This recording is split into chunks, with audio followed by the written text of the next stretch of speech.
नमस्कार। पॉलिटिक्स में आप सबों का स्वागत है। और आज हम पॉलिटिक्स में बात बिहार की उस पॉलिटिक्स की करने जा रहे हैं जो पॉलिटिक्स अब धीरे धीरे सतह से उड़ान भरने लगा है। जी हाँ, देखिए, राजनीति का ये एक बड़ा शब्द है कि जब तक आपकी उपयोगिता है तब तक आप पूछे जाएंगे, आपकी पूछ रहेगी। लेकिन जैसे ही आपकी उपयोगिता खत्म होगी या फिर आपकी उपयोगिता की जरूरत उस तरीके से नहीं है तो फिर आपका जो राजनीतिक कद है ना वो धीरे धीरे घटने लगेगा। तो पिछले 3 दिनों के बिहार की राजनीति पर अगर आप गौर करेंगे तो एक बात जो साफ दिखाई देने लगा है कि नीतीश की विदाई के साथ साथ भूजा पार्टी के राजनीतिक अस्तित्व का भी खतरा, मतलब भूजा पार्टी के राजनीतिक अस्तित्व पर जो खतरा मंडरा रहा है, खतरा का जो बादल मंडराने लगा है, वो भी अब साफ साफ दिखने लगा है।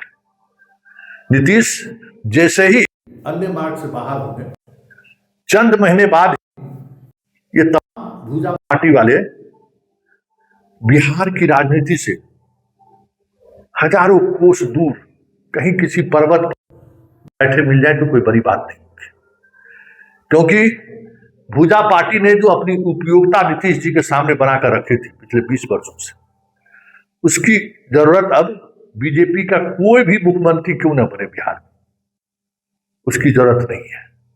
सीधा संवाद शाह और मोदी से होगा, किसी बीच के बिचवान की जरूरत नहीं है जो ये भूजा पार्टी वाले लोग करते थे।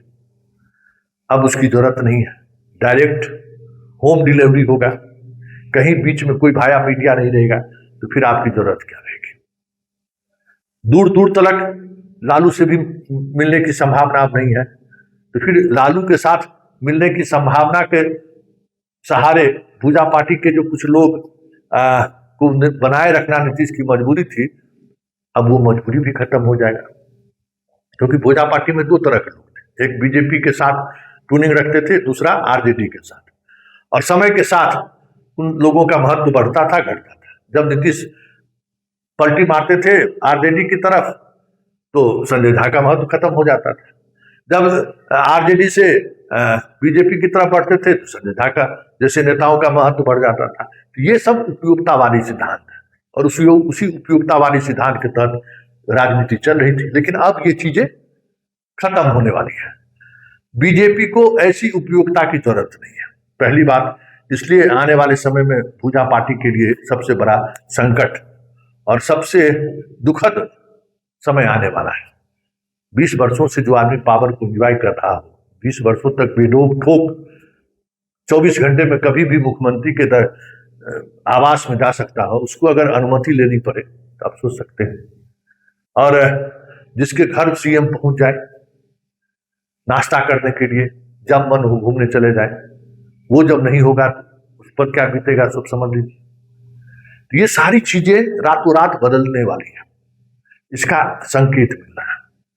और दूसरा संकेत जो सबसे खतरनाक संकेत है कि जिस तरीके से भूजा पार्टी की वजह से एक मैसेज जा रहा है कि सवर्णों ने नीतीश कुमार को अस्थिर कर दिया है। इन सवर्णों की वजह से ही आज नीतीश कुमार का ये हश्र हुआ है।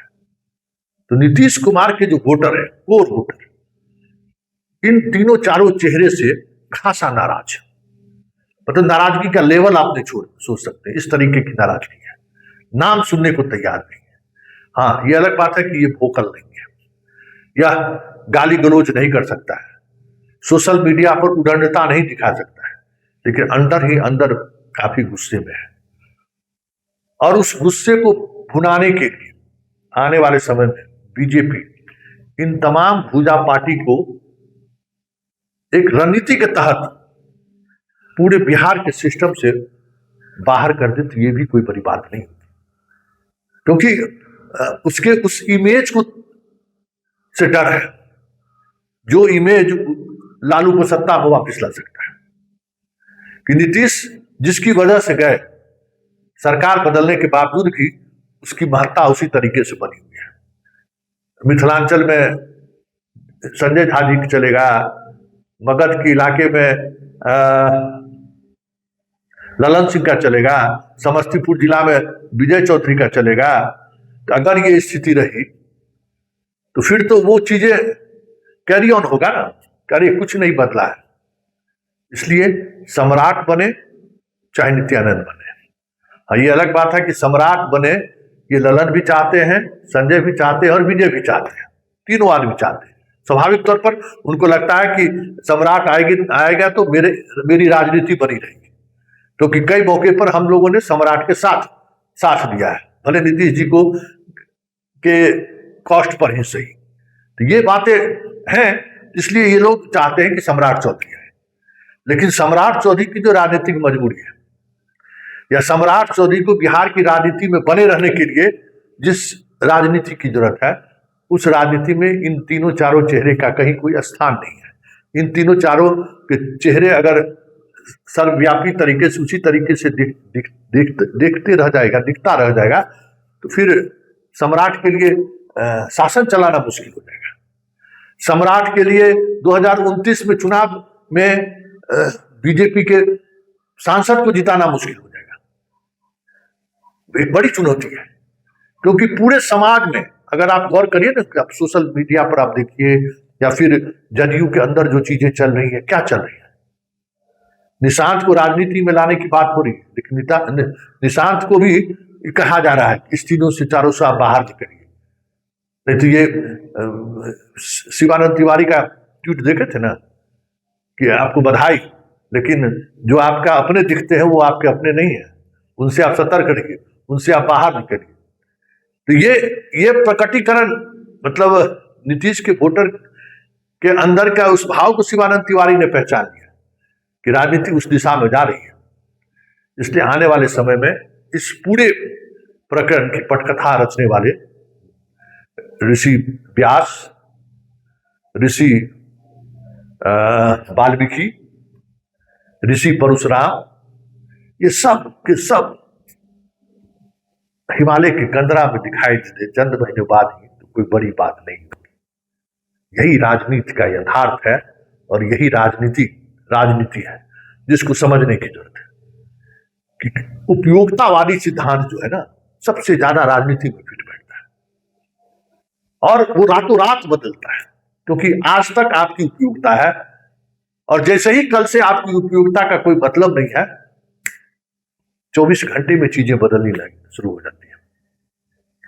तो जब तक नीतीश है तब तक भूजा पार्टी है। हम शुरू से कह रहे थे नीतीश जैसे ही अन्य मार्ग से बाहर होंगे, चंद महीने बाद ही भूजा पार्टी के यहां लोगों का आना जाना तो छोड़ दीजिए, क्योंकि भूजा पार्टी की ताकत ये भी नहीं है कि सारे विधायक को वो एकजुट रख सके। ये भी बात है। सबसे बड़ा संकट ये है, जनता के तो नेता नहीं ही है भूजा पार्टी के, विधायक के भी नेता नहीं है, क्योंकि भूजा पार्टी के सहारे चुनाव नहीं जिता जा सकता है, भूजा पार्टी के सहारे बीजेपी से बार्गेन नहीं किया जा सकता है, ये विधायक भी समझते हैं। इसलिए जदयू के अंदर भी और बीजेपी के अंदर भी भूजा पार्टी को लेकर एक अलग सोच आने वाले समय में आपको दिख जाए तो ये भी कोई बड़ी बात नहीं होगी। चलिए, पॉलिटिक्स में इतना ही, इजाजत दीजिए, नमस्कार।